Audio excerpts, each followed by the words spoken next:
So it's a new day. It's actually kind of sunny today. Continuing on with the sheathing 3/8 inch plywood upstairs. See how far I get down. I'm getting close.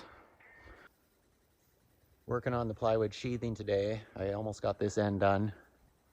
Getting there. I don't think I'll finish it today, but I should finish the sheathing tomorrow for sure. All right, it's 4:15. I'm going in to take a shower and buy some groceries.